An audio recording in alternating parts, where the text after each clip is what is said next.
This is GM Word of the Week, and I'm Fiddleback. Mayonnaise. Okay, let's get this out of the way. You did not misread the title of this episode. Yes, the GM Word of the Week really is mayonnaise, and you're probably wondering just what mayonnaise could possibly have to do with Dungeons & Dragons, right? It just seems like such a random idea for a word, doesn't it? It just seems so silly. Of all the things that we could choose for our Word of the Week, why mayonnaise? Well, you aren't alone, because we wondered the exact same thing in late 2014. Why mayonnaise? Magical items have been a part of Dungeons & Dragons from the very beginning, literally.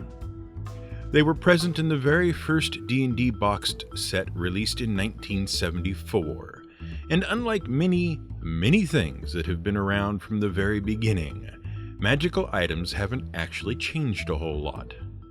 That is to say, while the list of magical items in the game has greatly expanded over the years, the basic classifications of magical items and their functions have remained fairly stable throughout the various editions of D&D. Trust us, we're getting back to the mayonnaise thing. Broadly speaking, a magical item is any object or tool that has some sort of magical property on it. And even back in 1974, the major classifications of magical items already existed. You had magical arms and armor that primarily provided mechanical bonuses to offense or defense, but occasionally also carried additional properties and benefits. You might find a magical longsword that simply granted the wielder a bonus to accuracy or damage. Or you might find a flame tongue, a magical sword that was sheathed in magical fire that improved its accuracy and damage and shed light and allowed it to set flammable things alight. You had potions, which were vials of magical liquid that, when consumed, would grant an immediate benefit or temporary magical effect. Oils existed as a subset of potions, being basically potions that you rubbed on objects to grant temporary effects. You had magical rings that granted ongoing and often very powerful benefits while worn on the finger. You had scrolls, which were basically just magical spells written out in longhand that a character could read aloud to produce a spell effect. There were other types of scrolls as well. For example, scrolls of protection would provide temporary defense against particular effects when read aloud. Essentially, scrolls were just potions written on paper. You had magic staves, the plural of staff, and wands. Those objects were usually charged with one or more magical spells that could be invoked by the wielder, and often they had limited charges. And finally, you had miscellaneous magical items. A miscellaneous magical item was anything else, anything that wasn't a weapon, suit of armor, scroll, potion, ring, wand, or staff. And those classifications pretty much remained as they were, with one significant exception. Magical rods were added to the game in the Greyhawk supplement. They were similar to wands and staves, except they were heavy metal scepters and could often be used as a weapon, like a mace or a club. Magical staves could also be used as weapons, in the same way as a quarterstaff could. Those classifications basically persisted throughout D&D, but they weren't the only classification.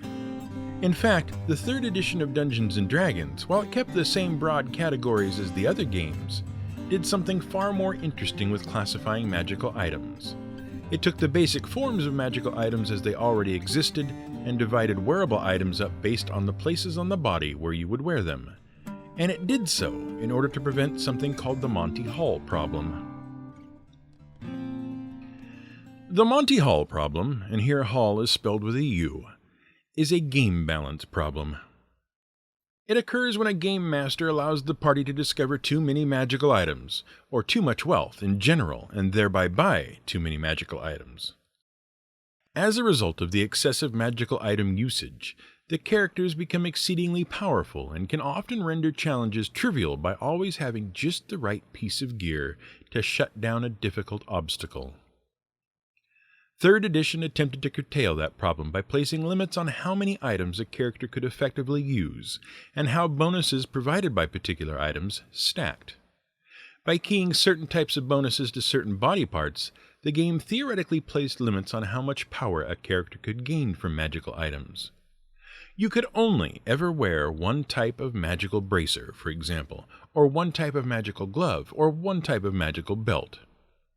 And because dexterity bonuses had an affinity for items worn on the hand, you would never find a magical belt that would give you a dexterity bonus. Thus, you couldn't really double up. Now, the U in Monty Hall is important, because there is also a very famous mathematical problem called the Monty Hall problem, and that one is spelled H-A-L-L and not H-A-U-L. The Monty Hall problem is a problem of probability, and the name comes from the same root as the other problem. Both problems are named after the host of a game show that first premiered in 1963 on America's Central Broadcast Station, or CBS.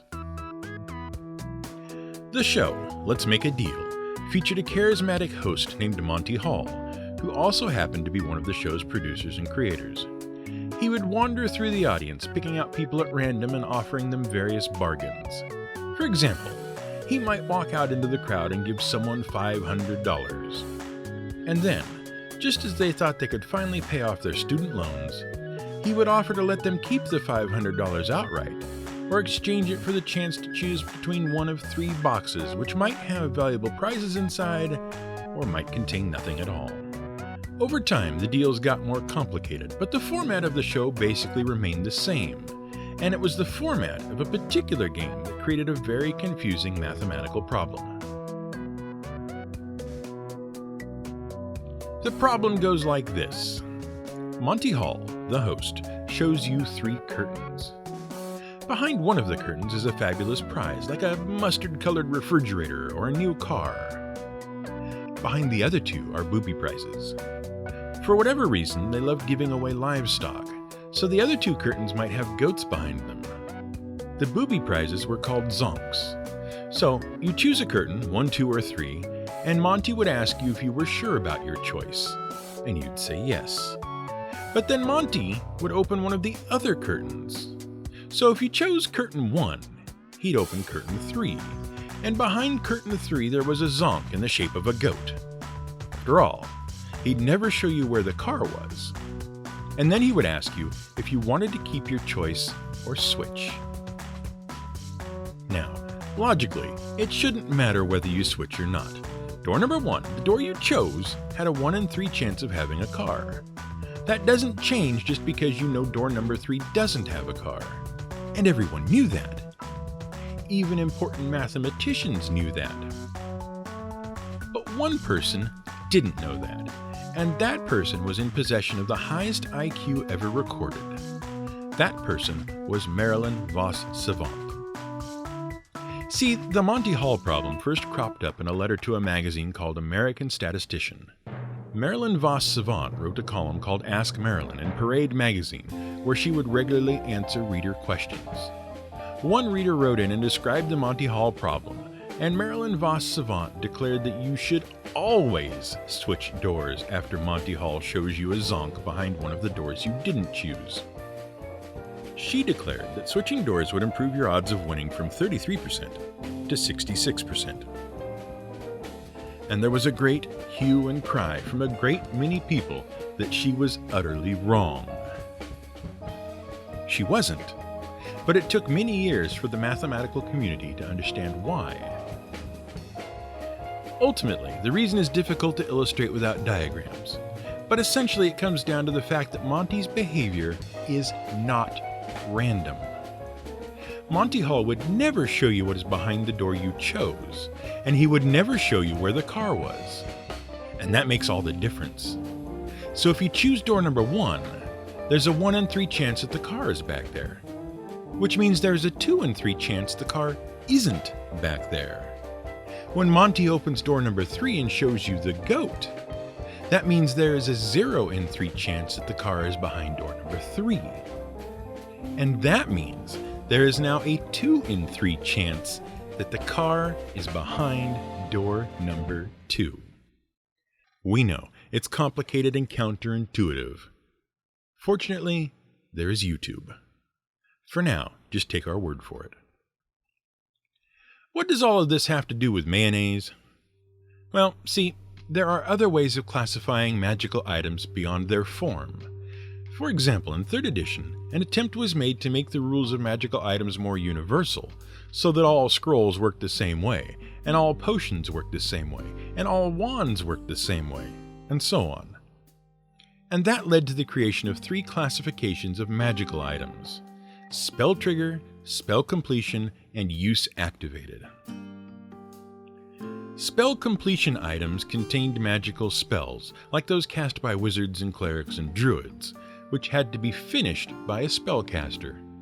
Scrolls, for example, contained partially finished spells that a spellcaster could finish casting and unleash. That allowed them to get around the limits on how many spells they could cast each day. Spell trigger items were simpler. Those included wands and staves and potions. Essentially, the item contained a spell, and using the item unleashed the spell. Use-activated items were items that didn't emulate spells at all. Instead, they provided other magical benefits or effects, and the item was used in a way that was dictated by its form. A sword was swung, a cloak was worn, and so on. Items activated by a magic word were a subset of use-activated items. But there is still another classification system for magical items, an unofficial system that sits in the minds of most gamers. Under that scheme, there are 3 types of magical items. The first are items that give you a bonus to something you can already do. They improve your skills, combat abilities, or whatever, or let you cast extra spells. The second are items that give you a new useful ability, like items that allow you to fly, or teleport, or regenerate. The third are the items we call, "What am I supposed to do with this?" Those are items that give you some sort of special ability or new power whose use isn't immediately obvious. And those are often the most fun of all. Like the alchemy jug. Way back when we were first getting into D&D, we discovered the alchemy jug tucked away in the magical items section of the Dungeon Master's Guide. In Advanced Dungeons & Dragons 2nd edition, the edition we cut our teeth on, it was classified as a miscellaneous magical item, bag, bottle, pouch, or container. Because that's how AD&D 2e broke up its miscellaneous magical items. When unstoppered, the bottle could be commanded to produce specific amounts of various liquids. The AD&D 2e version could produce gallons of salt, or fresh water, beer, vinegar, wine, ammonia, oil, alcohol, chlorine, cyanide, or something called aqua regia. Now, aqua regia was a strange entry. It wasn't explained anywhere in the book. And because the internet didn't exist back then, it was very hard to find out what it was. We actually spent time in a thing called a library trying to find out what the heck aqua regia was. Because even back then, we were massive word nerds. The game just sort of assumed we knew it. It didn't explain what ammonia was, or cyanide, or chlorine. So it didn't have to explain aqua regia. And it took a lot of work to find out what it was. Aqua regia comes from the Latin for royal water, and it is one of the more powerful acids in the world. In fact, the mixture of nitric and hydrochloric acid will actually dissolve gold and platinum, the so-called noble metals. Nowadays, it has a number of uses, including producing the purest possible gold for use in electronics and for producing even more powerful acids and compounds. But it was apparently discovered back in the 14th century.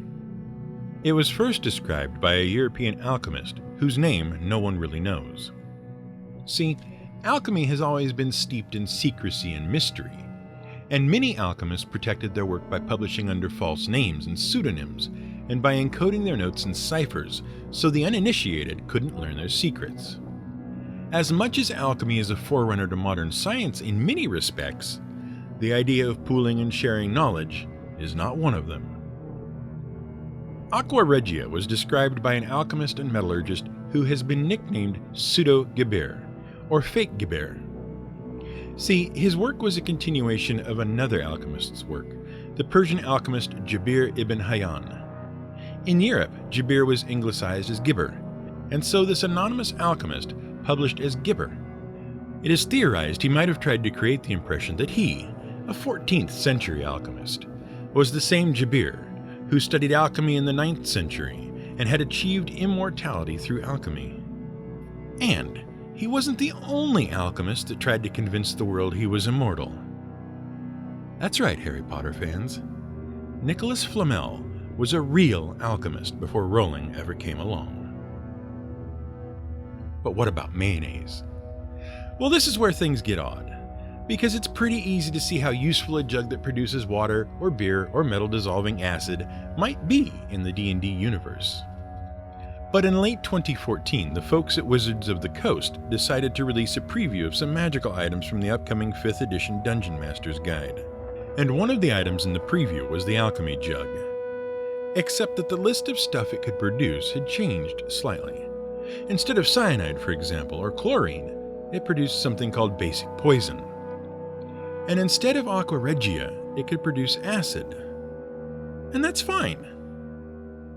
But it could also produce 2 gallons of mayonnaise. Why mayonnaise? Who knows? See, when we first started researching this script, we were hoping we'd discover something interesting about how mayonnaise is a lot older than we thought, and maybe that it originated in Greece or Persia or something. Something cool and interesting. But sadly, mayonnaise is exactly what you think it is. It's an emulsion of eggs, oil, and vinegar with a few extra spices thrown in. And it was first described in the early 1800s. Now, there is a controversy surrounding the origin of mayonnaise. The Spanish claimed that it originated in the town of Mahon, hence the name. The French claim credit for inventing mayonnaise, pointing out that it comes from the French moyeu, which means egg yolk. One French writer from the mid-1800s claims that it is actually Bayonnaise, with a B, because it was invented in the French city of Bayonne. But in any case, mayonnaise appears to have been invented in the mid to late 1700s. Before that, it just didn't exist. And you already know our feelings about whether anything that didn't exist before the 1500s belongs in D&D. And so we're left scratching our heads too. Why mayonnaise? Of all the things the alchemy jug could produce, why that? Why not mustard? Mustard was used as a condiment across Europe for centuries. Why not the Roman liquamen, a popular fish sauce? Or why not mint sauce? Again, the Romans popularized that across Europe. So why mayonnaise? How can you use this in your game? Frankly, we don't know. For the first time ever, we're really stumped on this one. Why mayonnaise? Why? This has been the GM Word of the Week. It was written by the Angry GM and recorded and produced by me, Fiddleback. You can find more at theangrygm.com and madadventurers.com.